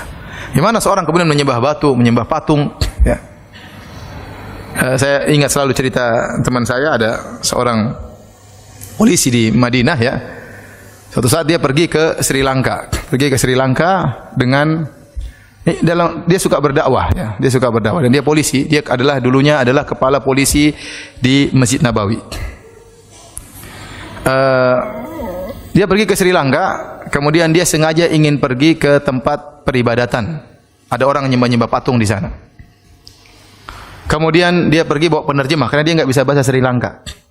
Dia pakai baju Arab, pakai jubah, pakai sorban, pakai sepatu, masuklah dia pakai sendal, masuklah ke kuil tersebut.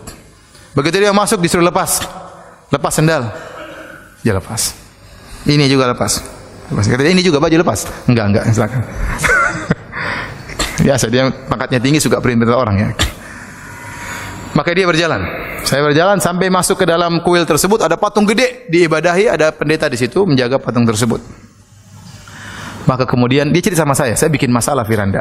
Saya bilang gini, "Assalamualaikum," sama patung tadi.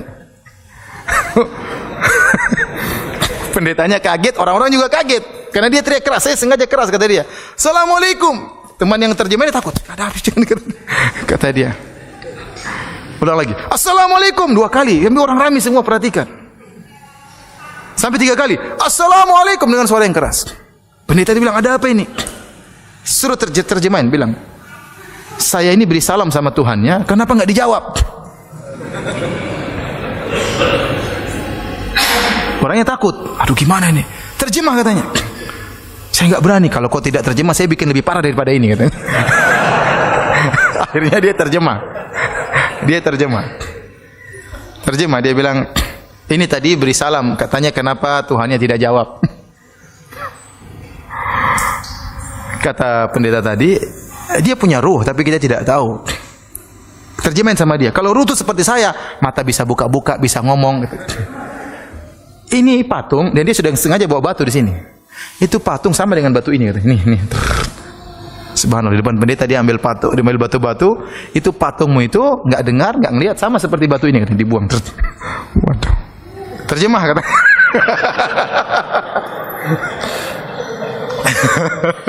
Kata dia, "Syekh, jangan Syekh, kalau sudah kita bisa dibunuh orang." Kata Syekh tersebut, "Saya ingin kau mati syahid di sini." Nanti hati-hati bawa Syekh, jangan sembarangan. Akhirnya, "Ayo Syekh kita pergi." Kata Syekh, waktu kita pergi, saya lihat pendeta tadi lihat ke atas terus, lihat ke patung kayaknya kena syubhat itu pendeta ya. Karena ikhwan, masalah hidayah benar, itu nikmat. Ente lahir dalam kondisi Islam itu nikmat hidayah. Banyak orang tidak ada hidayah. Mensucikan ikan, mensucikan hewan ya macam-macam ya. Kalau sudah masalah akidah itu murni hidayah dari Allah Subhanahu wa taala. Kemudian lihatlah kata Allah Subhanahu wa taala, "Afala yang wa fi anfusikum afala tubsirun." Lihatlah kepada diri kalian, tidakkah kalian lihat bagaimana diri kalian? Allah ciptakan tubuh kita dengan luar biasa hebatnya ya. Dan dalam tubuh kita ini berbagai macam sistem peredaran tubuh, sistem pernapasan, sistem ginjal dan macam-macam. Ini luar biasa. Ini semua dari Allah Subhanahu wa taala. Allah ciptakan jantung Anda pun baik di bawah tulang-tulang ya. Allah jadikan wajah Anda tampan ya. Untuk bayangkan kalau Anda lahir kemudian hidung Anda lubangnya di atas, kan susah kasihan. Kalau hujan setengah mati ya. Kalau Anda lahir kemudian jantung di luar kan juga susah kasihan. Kalau ada orang jengkel sama Anda tinggal dicopot di depan kan susah. Ini nikmat kita diberikan tubuh yang sehat ya. Belum lagi tentang kenikmatan Allah berikan matahari, hujan ya. Allah menyebutkan matahari bagaimana beredar pada porosnya, seandainya dia mundur sedikit saja kita akan kedinginan, bisa mati kedinginan. Kalau matahari maju sedikit saja dari porosnya kita akan kepanasan. Allah jaga peredarannya. Hujan, Allah kirimkan hujan. Ibnu Qayyim menyebutkan dalam kitabnya Miftah dari Sa'adah. Hujan Allah kirimkan dengan rintik-rintik. Dari atas sampai bawah satu tetes saja, mengenai satu tujuan yang tidak pernah meleset. Seandainya di atas titik-titik tadi bergabung jadi 10 meter kali 10 meter, bahaya kan? Kemudian jatuh di langit, bahaya, nanti bisa mati kena hujan. Tapi satu titik, kita lihat kalau di mobil kan kelihatan, satu titik kena satu posisi. Nikmat yang ngatur gitu siapa? Allah Subhanahu wa taala. Ya. Lau nasha'u ya la ja'alnahu ujajan. Kata Allah, kalau kami berkehendak, kami jadikan hujan tersebut hujan yang asin. Afala tashkurun, kenapa kalian tidak bersyukur? Allah jadikan air hujan air yang tawar. Coba kalau turun air asin, apa manfaatnya? Manfaat bagi kita tidak ada, manfaat bagi tumbuhan juga tidak ada. Jadi ini di antara hal yang buat kita bersyukur kepada Allah Subhanahu wa taala, kita mengingat nikmat-nikmat yang Allah berikan kepada kita. Kemudian antara hal yang bantu kita untuk bisa bersyukur kepada Allah, kita harus yakin bahwasanya setiap kenikmatan yang kita dapatkan akan dimintai pertanggungjawaban oleh Allah. Tsumma latus'alunna yauma idzin 'anil na'im. Kemudian kalian akan benar-benar ditanya oleh Allah tentang nikmat yang kalian rasakan. Semua nikmat akan dimintai pertanggungjawaban. Ya. Inna sam'a wal basara wal fuada kullu ulaika kana anhu mas'ula. Sungguhnya pendengaran, penglihatan dan hati akan ditanya oleh Allah Subhanahu wa taala. Penglihatan ini nikmat. Pendengaran itu apa? Nikmat. Maka akan ditanya nikmat pendengaran, nikmat penglihatan ini akan ditanya. Apalagi nikmat yang di luar daripada itu. Dalam tubuh kita yang nikmat ini akan ditanya, kesehatan akan ditanya, umur kita akan ditanya, harta akan ditanya. Nah, kalau kita tahu setiap nikmat yang kita miliki akan dimintai pertanggungjawaban, kita akan lebih mudah bersyukur. Kalau kita punya harta banyak, kita akan keluarkan zakat, kita akan sedekahkan. Kita tahu ini akan ditanya oleh Allah Subhanahu wa taala. Kalau kita punya mobil banyak, kalau orang pinjam dengan mudah, silakan, karena mengurangi pertanyaan. Kalau mobil enggak pernah dipakai, pertanyaan panjang, kenapa diparkir terus? Kan repot jawabannya. Buat apa diparkir terus kalau dibeli enggak dipakai? Tapi kalau pinjamin orang enggak apa-apa. Ada manfaatnya. Ya. Ada orang telepon saya, Ustaz, teman baik, ya, juga rajin bersedekah. Ustaz, saya punya mobil baru, Ustaz. Mobil Lexus kalau nggak salah. Ustaz mau pakai silakan Ustaz. Untuk orang-orang yang pertanyaan, saya nggak mau pakai. Ngapain naik Lexus? Kalau nabrak saya yang ditanya nanti. Saya juga, artinya ya dia boleh saja kalau duit banyak, boleh saja punya mobil yang bagus, dia nyaman ya. Tapi dia juga berpikir bahwasanya saya akan ditanya oleh Allah. Apakah mobil ini perlu dipakai? Haruskah mahal sekian ini? Seorang kalau bisa jawab pertanyaan silakan. Beli apa saja silakan, yang penting bisa jawab pertanyaan. Kalau enggak bisa jawab pertanyaan jangan coba-coba. Anda gonta-ganti HP enggak jadi masalah. Saya termasuk orang yang suka update HP. Tapi saya siap menjawab pertanyaan dari Allah Subhanahu wa taala ya. Karena ada keperluan dengan HP tersebut ya. Anda yang sering update mobil silakan, kalau sering ganti mobil kalau bisa jawab pertanyaan silakan. Kalau enggak bisa jangan coba-coba. Pingin punya tas, ibu-ibu ingin punya tas 20, silakan. Yang penting bisa jawab pertanyaan nanti kalau Allah tanya. Kenapa tasnya 20? Kalau bisa jawab silakan. Kalau nggak bisa jangan coba-coba. Jangan coba-coba. Saya pernah ditanya oleh seorang ibu-ibu pengajian. Ya. Ustaz, saya seorang wanita yang sudah bersedekah, saya sudah begini, Ustaz, saya sudah bayar zakat. Ya, bolehkah saya beli tas harganya 600 juta? Saya bilang buat apa 600 juta tas? Ya buat apa? Tas 600 juta buat apa? Kalau Allah tanya gimana jawabnya? Itu tas hebat kah? Bisa simpan mobil, bisa simpan rumah. 600 juta ngapain? Mau tas kecil begini buat apa? Buat apa? Ya. Khawatir tas seperti itu buat orang sombong karena yang ditampilkan mereknya. 600 juta, apa fungsinya? Bedanya 600 juta dengan tas harga 3 juta. Apa bedanya? Enggak ada bedanya. Kenapa harus 600 juta? Kalau bisa jawab pertanyaan Allah, silakan. Karena setiap nikmat yang kita rasakan ditanya oleh Allah Subhanahu wa taala. Intinya kalau bisa jawab silakan, enggak ada yang ngelarang. Maka seorang tatkala ingin beli sesuatu, ya tanya, ini bisa jawab enggak pertanyaan kalau ditanya oleh Allah? Kalau bisa silakan. Silakan. Kalau enggak bisa jangan coba-coba. Hanya memberikan, hanya menambah apa? Bumerang yang akan menyerang Anda pada hari kiamat kelak. Ya. Oleh karena para hadirin, ini di antara hal yang buat kita mudah bersyukur, kita mudah menjadi qanaah. Lihat orang rumahnya besar, kita alhamdulillah. Kalau saya punya rumah sebesar itu gimana ditanya oleh Allah nanti? Sementara tetangga-tetangga masih banyak yang kelaparan, tetangga-tetangga masih banyak yang miskin. Iwan kemarin saya merasa sedih sekali kemarin. Bukan sedih karena saya jarang biasa mengalami seperti itu ya. Saya alhamdulillah kalau misi pengajian dijemput kebanyakannya seringnya pakai mobil ya. Mobil dengan berbagai macam modelnya. Saya ustaz tapi naik mobil macam apa saja pernah ya. Mobil butut, mobil mewah, mobil super mewah juga alhamdulillah. Sudah alhamdulillah ya. Satu saat saya ingin mengisi di Bekasi waktu itu. Beberapa minggu yang lalu. Waktu weekend. Sangat padat waktu itu. Sampai akhirnya tidak terburu padahal saya keluar dari rumah pada asar. Tidak terburu karena long weekend, akhirnya saya bilang sama panitia sudah saya naik ojek aja. Naik ojek. Karena nggak mungkin, ini sudah lihat di Google masih jauh, nggak terkejar. Akhirnya ada panitia yang turun dari mobil, ngentopin Gojek di tengah jalan. Jadi saya naik Gojek. Naik Gojek, masuk di tengah-tengah kepadatan. Baru pertama saya seperti itu. asap-asap kendaraan. Subhanallah, saya bilang selama ini saya di atas nikmat. Saya tutup terus ini. Sekarang saya enggak kuat asap seperti itu. Kemudian masuk sampai di depan rel kereta api, nunggu kereta api lewat. Waduh, kata saya. Benar-benar saya merasakan, subhanallah, kasihan orang-orang ini selama ini.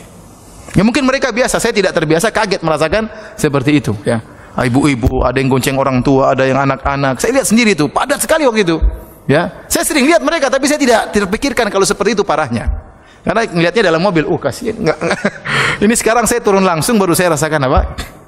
Ya Allah, gitu ya, meskipun saya naik mobil orang, bukan mobil sendiri, nikmatnya luar biasa. Jadi kalau kita lihat seperti ini dan kita lihat ke bawah, ya, kita juga tahu bahwasanya setiap nikmat akan ditanya oleh Allah Subhanahu wa taala, memudahkan kita untuk bersyukur.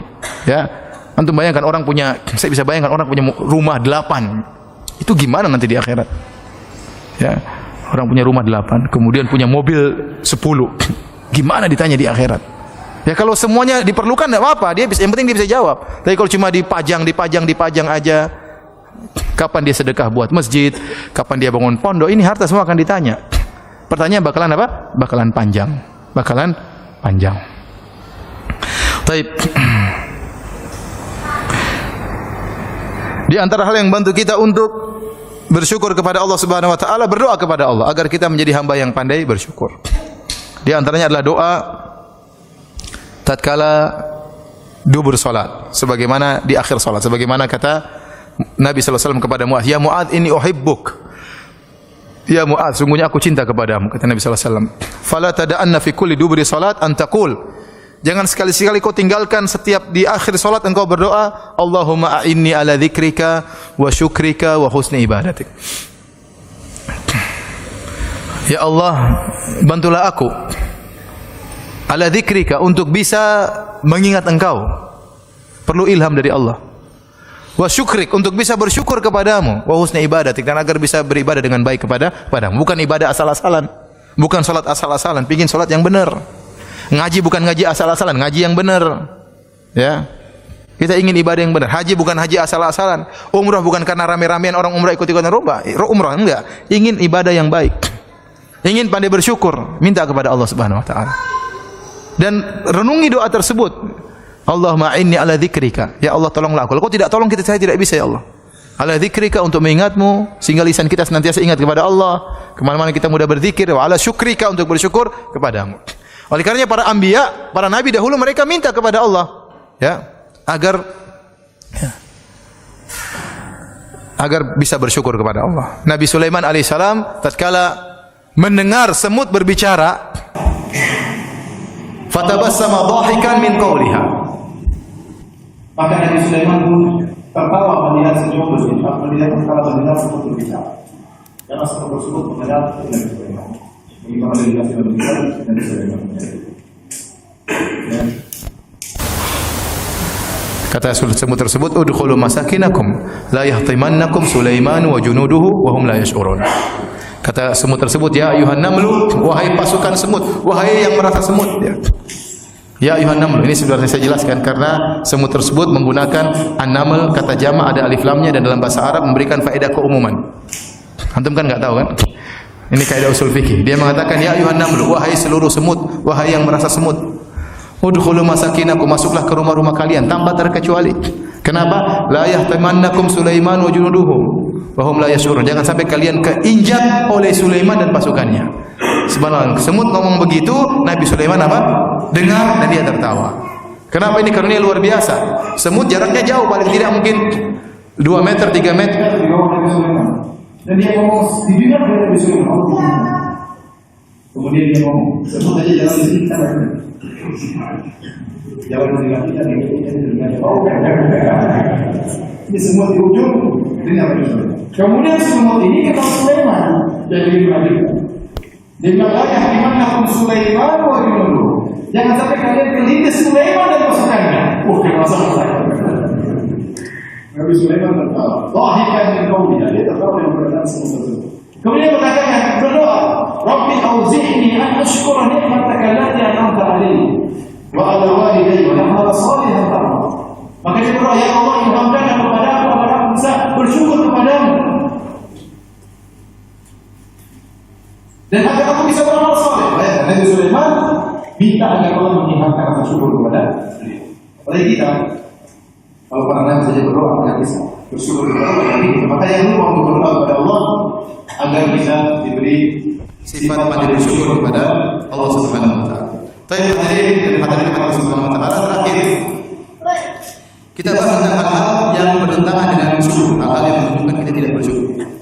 Di antara hal yang menunjukkan kita tidak bersyukur, yang pertama penyakit ujub.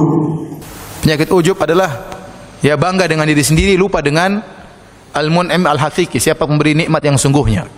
Ya. Sehingga dia merasa keberhasilan karena dirinya. Sebagaimana perkataan Fir'aun, sebagaimana perkataan Qarun, tatkala dia memiliki harta yang banyak, dia mengatakan innama utituhu ala ilmin indi. Sungguhnya saya dapat rezeki yang banyak ini, saya dapat harta yang banyak ini ala ilmin indi, karena saya punya ilmu tentang masalah mencari harta. Jadi ini hati-hati. Ya. Makanya orang sebagian ulama mengatakan orang ujub itu orang yang berbuat syirik kepada Allah karena dia merasa dia ikut serta bersama Allah dalam keberhasilannya. Padahal keberhasilan dia semurni dari siapa? Dari Allah. Ya, betapa banyak orang yang berusaha tidak berhasil. Terkadang terungkap dari sebagian orang, karena saya banyak pengalaman akhirnya saya berhasil. Ya, karena saya banyak pengalaman. Karena saya cerdas makanya saya berhasil. Kita bilang tidak demikian. Kecerdasan tidak berbanding lurus dengan kekayaan. Betapa banyak orang yang cerdas, betapa banyak orang sampai kepalanya botak karena saking cerdasnya. Profesor duit enggak punya. Neliti sana neliti sini, tanya tentang macam-macam masalah kimia, masalah matematika canggih, ya, tapi duit enggak ada. Maka kecerdasan tidak berbanding dengan apa? Kekayaan. Ada orang tidak kaya, tidak cerdas, biasa-biasa saja, jualan bebek goreng kaya raya. Tidak perlu ilmu yang canggih-canggih, ya. Mungkin SD juga tidak lulus, ya, tapi luar biasa Allah beli kekayaan. Betapa banyak orang menang teori, dan ini saya pernah diceritakan sama seorang teman pengusaha restoran. Dia bilang, Ustaz, ada orang mengolah perusahaan restoran orang lain berhasil. Dia ngolah restoran orang lain berhasil. Kemudian dia ingin buka perusahaan sendiri. Maka dia teliti dengan berbagai macam keahliannya, posisi tempat yang bagus, kebersihannya harus seperti ini, syarat-syarat seperti ini, dia buka rugi. Kenapa? Rezeki dari Allah. Ternyata belum tentu restoran sangat canggih, sangat bersih orang mau datang, belum tentu. Terkadang restoran agak kotor-kotor dikit orang mau datang. Begitu sudah semakin canggih, aduh kayaknya mahal, orang mundur dari jauh. Ya, ada restoran di pinggir jalan, pindah tempat saja kadang nggak laku. Ya, karena memang rezeki dari Allah. Maka jangan seorang merasa berhasil karena kecerdasannya, karena keahlian dia, karena banyak pengalaman. Ya akhi, banyak orang pengalamannya banyak, tetap aja miskin. Kenapa pengalamannya jadi pegawai terus, nggak pernah jadi pengalaman punya jadi bos? Ya, miskin terus. Jadi rezeki dari Allah. Jangan kita bilang seperti kata Qarun, innama utitu ala ilmin indi. Saya jadi kaya karena saya punya ilmu. Nggak boleh. Antum berhasil jadi apapun, ingat semuanya dari Allah. Ya, semuanya dari Allah Subhanahu wa taala. Makanya ujub itu sebagian mengatakan syirik. Kenapa? Karena dia merasa ikut serta bersama Allah dalam keberhasilannya. Padahal keberhasilan tersebut murni dari Allah Subhanahu wa taala. Kemudian juga di antara bentuk tidak bersyukur kepada Allah, menisbahkan kenikmatan kepada sebab, bukan kepada Allah Subhanahu wa taala. Seperti firman Allah, ya'rifuna nikmatallahi tsumma yunkirunaha. Kata Allah, mereka mengetahui nikmat Allah kemudian mereka mengingkarinya. Kalau antum baca tafsir ayat ini, tafsir sebagian sahabat, itu seorang yang mengatakan misalnya, ya, gara-gara nahkodah yang pintar membawa kapal laut akhirnya kita selamat. Ya, justru di saat-saat genting seperti ini kita harus tahu hanya Allah yang menyelamatkan. Terkadang dalam kondisi genting ini justru kita lupa kepada Allah. Seperti orang-orang yang berlabuh di lautan, tahu-tahu ombak besar, ternyata nahkodanya canggih, muter sana muter sini akhirnya selamat. Dia bilang gara-gara nahkoda itu yang pintar maka kita selamat. Padahal yang menyelamatkan siapa? Allah. Nahkoda tersebut juga Allah yang bikin dia pintar, angin pun dari Allah Subhanahu wa taala, semuanya dari Allah Subhanahu wa taala. Seperti perkataan orang, gara-gara anjing ada di rumah akhirnya pencuri tidak jadi masuk. Ini juga sama. Ini namanya bentuk tidak bersyukur kepada Allah. Justru di saat-saat genting seperti itu kita dituntut semakin bersyukur kepada Allah Subhanahu wa taala, bukan malah melupakan. Ya, gara-gara polisi akhirnya saya selamat. Tidak ada, semuanya dari Allah Subhanahu wa taala. Kita bilang karena Allah Subhanahu wa taala, kemudian dengan izin Allah, dengan sebab orang ini maka saya pun selamat. Caranya begitu. Karena Allah Subhanahu wa taala, dengan izin Allah, Allah mengirimkan orang ini, nahkoda ini, maka kita pun selamat. Itu cara yang benar tatkala bersyukur kepada Allah. Oh, gara-gara itu dokternya canggih waktu ngoperasi istri saya selamat. Enggak ya, akhi. Ya, kasih selamat Allah Subhanahu wa taala. Kemudian di antara hal yang menunjukkan tidak bersyukur adalah tamak. Tamak ini bertentangan dengan syukur. Kalau orang syukur tidak tamak. Dia mencari harta bukan kalau dia mencari harta karena Allah, tidak apa-apa. Tapi kalau dia mencari harta karena tamak untuk dirinya, untuk menimbun kekayaannya, ya akhi, apa faedahnya akhi anda terlalu kaya? Kalau anda tidak salurkan kepada jalan-jalan sosial, percuma. Itu harta yang anda kumpulkan semakin menjadi bumerang menyerang anda pada hari kiamat kelak. Semakin banyak rumah anda, semakin banyak mobil anda, semakin banyak duit anda, semuanya akan menyerang anda pada hari kiamat, tidak menolong anda. Kapan harta tersebut menolong anda? Tatkala anda sumbangkan di jalan Allah, jadi amal soleh menemani anda di kuburan. Tapi kalau anda tidak jadikan amal soleh, akan anda tinggalkan dan akan menyerang anda pada hari kiamat kelak. Ya. Maka kalau tamak mengumpulkan harta sebanyak-banyak, itu hanya membuat seorang sengsara pada hari kiamat kelak. Tapi kalau anda sedekahkan, apa kata Nabi sallallahu alaihi wasallam? Sedekah, ya Pak? Seorang mukmin tahta dhilli sadaqatihi yaumal qiyamah. Dia akan dinaungi oleh sedekahnya pada hari kiamat kelak. Tatkala matahari jaraknya satu mil. Semakin banyak sedekahnya, semakin banyak naungannya. Nah, ini berarti benar. Dia sudah infakkan di jalannya, maka sedekah tadi, harta tersebut jadi amal soleh akan menemani dia pada hari kiamat kelak. Kalau enggak, akan dia tinggalkan di dunia, akan menyerang dia pada hari kiamat. Maka seorang yang sadar akan hal ini, dia seharusnya tidak tamak. Kalau dia mencari harta, maka harus dia sisihkan untuk sebagiannya untuk di jalan akhirat, ya, untuk kepentingan dia di akhirat, ya.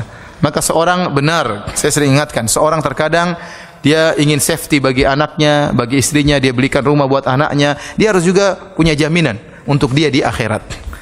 Beli rumah istana di akhirat, bangun masjid, ya, bangun pondok, ya, untuk punya istana di akhirat. Dia harus pikirkan dia juga, jangan pikirkan anak istrinya saja. Dia harus pikirkan dia juga harus punya jaminan di akhirat. Kemudian di antara hal yang menunjukkan seorang tidak bersyukur kepada Allah adalah hasad. Kapan anda hasad menunjukkan anda tidak bersyukur. Kapan anda hasad, anda berarti tidak bersyukur. Kenapa? Hasad itu bentuk protes kepada pemberian Allah Subhanahu wa taala. Ahum yaqsimuna rahmata rabbik. Ya. Nahnu qasamna bainahum ma'isyatahum fil hayatid dunya. Kata Allah, apakah mereka yang bagi-bagikan, ya, rahmat Allah? Apakah mereka yang mengatur pembagian rizki Allah? Apakah mereka yang mengatur tentang pembagian ini, kepintaran, rizki, nikmat? Yang mengatur hanya Allah Subhanahu wa taala. Kami yang mengatur, kata Allah Subhanahu wa taala. Ya, tatkala ada orang Allah jadikan kaya, ada orang jadi yang miskin, maka jangan kita hasad kepada yang kaya. Kalau kita hasad, kita seakan-akan protes dengan pembagian Allah Subhanahu wa taala. Maka seorang salaf mengatakan, "Wa ta'ammaltu hadhil ayat." Saya perhatikan terhadap ayat ini, sampailah dia pada firman Allah, "Nahnu qasamna bainahum ma'isyatahum fil hayatid dunya." Kami yang bagi-bagi, kata Allah. Rizki, kecerdasan, kepintaran, ya, dan macam-macamnya Allah yang bagi-bagi. Maka saya pun ridho dengan pembagian Allah Subhanahu wa taala dan saya tidak pernah lagi hasad kepada seorang pun. Saya kasih sederhana tadi agar kita tidak hasad. Anda mungkin lihat orang rumahnya banyak. Tadi Anda bilang alhamdulillah, kalau saya punya rumah banyak seperti dia, belum tentu saya bisa sempat beribadah. Bagaimana di akhirat saya bisa jawab pertanyaan begitu banyak. Kadang betapa banyak harta buat orang lalai, ya. Contoh sederhana, ada ustadz misalnya, kalau yang ngisi pengajian yang hadir tidak banyak. Ada ustadz lain yang kalau mengisi pengajian orangnya ramai sekali, maka yang pengikutnya sedikit, jangan hasad kepada yang banyak. Ya, dia dalam hati dia mengatakan, coba kalau saya seperti dia, belum tentu saya bisa ikhlas. Ya, mungkin saya ria, ya. Mungkin saya terfitnah dengan dunia, ya, macam-macam. Jadi dia berpikir seperti itu, dia tahu saya begini, ini yang terbaik di sisi Allah Subhanahu wa taala. Betapa banyak orang yang terkenal di dunia tapi tidak terkenal di langit. Dan betapa banyak orang-orang tidak tahu di dunia tapi terkenal di mana? Di antara malaikat di langit, ya. Oleh karena seorang tatkala berpikir seperti ini, insyaallah akan tidak ada hasad dari dirinya dan dia berusaha melawan. Hasad itu pasti melewati hati kita. Siapapun pernah hasad, ya. Kata Ibnu Taimiyah rahimahullahu taala, ya la yakhlu jasadun min hasadin. Tidak ada jasad yang selamat daripada hasad. Walakin al-karim yukhfi, tapi orang yang mulia menyembunyikan hasadnya. Wal-laim yubdi, adapun orang yang buruk akan menampakkannya. Nah, kalau tertimpa hasad dalam diri antum, segera lawan. Yang dilarang oleh Allah kalau bercokol hasad tersebut. Adapun numpang lewat itu tidak ada yang selamat. Numpang lewat biarin aja. Dibuang, dilawan. Tapi kalau bercokol terus, ditanam hasad kemudian bikin jengkel dan macam-macam, ini yang haram. Maka saya ingatkan, kalau Anda hasad berarti Anda tidak bersyukur kepada Allah Subhanahu wa taala. Demikianlah para hadirin dan hadirat yang dirahmati Allah Subhanahu wa taala, kajian kita pada kesempatan kali ini ya. Saya ingatkan kembali, bersyukur mendatangkan kebahagiaan. Kapan Anda menjadi orang yang bersyukur, Anda akan bahagia. Kapan Anda tidak bersyukur, maka Anda terus dalam penderitaan dan jauh dari kebahagiaan. Wallahu ta'ala alam bisawab. Kalau ada yang bertanya, saya persilahkan.